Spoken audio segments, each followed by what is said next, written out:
ሰላም ጤና ይስጥልኝ ውድና የተከበራችሁ የ13 ቤተሰቦች በያላችሁበት ሰላማችሁ ይብዛልኝ። እንዴት ናችሁ? ከኔ ጋር ሁሉ ሰላም ነው፣ እግዚአብሔር ይመስገን። በያላችሁበት ሰላማችሁ ይብዛልኝ። ዛሬ አንዳንድ ነገር ልነግራችሁ ፈልጋለሁ። ቪዲዮዬን ላይክ እያደረጋችሁ ምን ችግር አለው? ለእኔ ስትል አትገቡም መቼም ዩቱብ ላይ አይደል?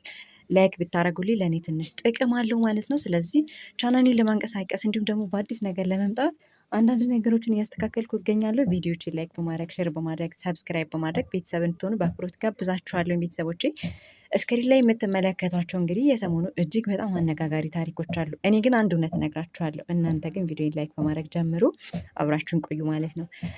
ቤተሰቦቼ ስለ ሩታና ስለ አብርሃም በጣም ብዙዎቻችሁ ታውቃላችሁ፣ ታወራላችሁ፣ ትሰማላችሁ እያንዳንዱን ነገር። እኔ ግን በጣም ከገረመኝ አንጻር አንድ ደግሞ የሆነ ርዕስ ሆኖበት መነጋገር አለበት ብዬ ያመንኩት ነገር አንድ ነገር አለ። በትዳራችሁ መካከል ሌላ አንድ ሰው ሲገባ ወይ ቤተሰብ ሲገባባችሁ የሚፈጠረው ችግር ከባድ ነው። በመጀመሪያ ደረጃ እዛ ደረጃ ከመሄድ በፊት ግን አብርሃም አለ አይደለ? እንዴት ነው የሆነ ይቅርታ ግን ላነጋገሬ ማለት ነው። አንዳንድ እከካም የሆነ ሰው ማለት ነው አኮ ከሆነ ሰው ጋር ተጠግቶ ሲያልፍለት ያንን እከካምነቱን ይረሳዋል ማለት ነው። ይህ ልል የፈለግኩት ለምንድን ነው? አብርሃም እንዲሁን ያደረገችው ሩታና ሩታ ብቻ ናት፣ እውነቱ ጋር ስንነጋገር ማለት ነው። ሲቀጥል ደግሞ በጣም ብዙ ውጣ ወረዶችን አልፈው ምን ብለው እዚህ ደረጃ ላይ ደርሰዋል አይደል ቤተሰብ። ከዛስ ለብዙዎች ብዙ ነገር ከፍታለች ሩታ ማለት ከቤተሰቦቿ ጋር እንዴት እንደመጣች ሁላ ውርጅብኝ ወርዶባት የገዛ የእናቷ ልጅ እንኳን በአደባባይ ወጥታ ስሟን ስታጠፋ በጣም ብዙዎቻችን ግን ከሩታ ጎን ነበር። ይህን ለምን አወቅን? ሴቶች ስለሆንን። ሴት ሆናችሁ ትወዱ ትችላላችሁ፣ ህይወት ትፈልጋላችሁ፣ ብዙ ነገር ያታልላችኋል። ሩታ ብዙ ነገሮቿን ሸፍና ከሱ ጋር ሆና ዛሬ አብርሃምን የት እንደደረሰ ያደረሰችው ሩታ ናት። ሲቀጥል ደግሞ እዚህ ጋር ወደ ቤተሰብ ጋር ጣልቃ ገብነት ስመጣላችሁ የአብርሃም ቤተሰብ ወይንም ደግሞ እህቶቹ ጥሩ ነበሩ በፊት ላይ። አሁን ላይ ግን አብርሃምን በመጀመሪያ ብሎ ይሄንን ቆሻሻ የሆነ ስራ ሲጀምር ቤትም አሉ ቤትም ብለው ማስቆም ይችላሉ። መፍትሄው ራሳቸው ላይና ራሳቸው ላይ ነው። ይህ ነገር ቤተሰባችንን ያሰድባል። እንደዚህ አይነት ስራ አይደረግም፣ የኛ የተከበረ ጨዋ ልጆች ነህ፣ እንደዚህ አታደርግም ብለው ትልልቆቹ አፉን አስይዘው ማስቀመጥ ይችሉ ነበር አይደለ? ከማንም ሴት ጋር ሄዶ ሲላላስ ባህር ላይ ሳይቀር ሲዋኝ ቀለበል አድርግልሽ እያለ ሲላላጥ አንድ ወንድ ከሌላ ሴት ከሚስቱ ተለይቶ ሌላ ነገር ከጀመረ ልቡ ሄደ ማለት ነው። ገብቷችኋል አይደለ?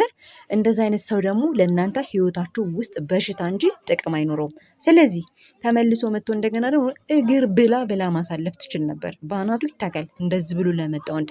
እናንተ ግን ታግሳችሁ፣ ሩታ ታግሳለች፣ በጣም ብዙ ነገር ብላለች፣ ይቅርታ ጠይቀዋለች፣ ተለማምጠዋለች። በቃ ሴት ልጅ ለትዳሯ መሆን ያለባትን ሆናለች አይደለ? ዛሬ ደግሞ እሷ እሺ እንደዘን ጀመር አይደል? እያየ ከሷ ጋር እያየች እየተመለከተች ነገሮችን አልፋለች እኮ። ስለዚህ ሊመለስ አልቻለም። ይቅርታ አለችው፣ ተመለሰ። እንደገና አንቺ እንደኔ እንደዚህ ነሽ አለ። አሁን የራሷን ነገር ስትጀምር፣ ራሷን ስትጠብቅ፣ ራሷ ፕሮቶኮሏን ስታደርግ መኖር ልትጀምር በቃ ሄዷል አይደል? እሷ ደግሞ መስራት ስላለባት ከዳኒ ጋር ጀመረች። ታዲያ የአብርሃም እህቶች መጥተው እዚህ ጋር ምን አገባሽ አንቺ ምንድነሽ አንቺ ባለጌነሽ፣ ኧረ እባክሽ የገዛ ወንድምሽ ከማንም እንትን ጋር ሲጨማለቅ ታዲያ እሷ ምን ልታረግልሽ? ተጨማልቆ ሲመጣ ልትጠብቅልሽ ነው እንዴ? ልትጠብቅልሽ ነው ወይ? ምን አስበሽ ነው? አንቺ ሴት አይደለሽ? የማንም ግማታም ሲግማማባት እሷ እንደገና መታ ልትግማማ አብራ ከሱ ጋር ለምን ብላ። ስለዚህ ሩታን አሁን መደገፍ አለብን። ጥሩ ላይ ናት ብለን ነው የምናስበው። ሴቶችዬ በአይናችሁ ስትመለከቱ ለወንድም ለሴትም ሳይሆን ትክክለኛውን ነገር አይታችሁ መናገር ነው ያለባችሁ፣ እንደኔ እምነት ማለት ነው። እግሩን ይብላ ተገልብጦ እንደገና ማለት ነው። ለምን አነሳችሁ? ከወደቀበት ተነሳ፣ ብር አደረገችው። ከአንድም ሁለትም ሶስት መኪና ገዛ፣ ቤት ገዛ።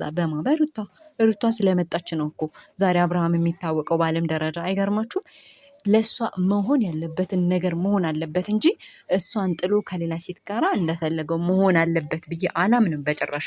እንደዚህ አይነት ነገርን በጭንቅላታችን ማሰብ ራሱ የለብንም።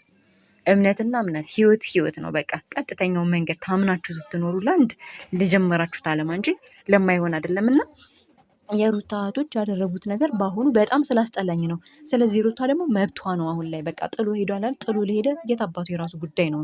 በእኔ መልካም ቤተሰቦች ካጠፋ ይቅርታ አድርጉልኝ። ሰብስክራይብ፣ ሼር ማድረጋችሁ እንዳትረሱ። እንዲሁም ደግሞ ሀሳብ አስተያየታችሁን ታች ኮሜንት ላይ እንድትጽፉልኝ ስላደራላችኋለሁ። ስለፈለግኩት ማለት ነው። እናንተስ ብትሆኑ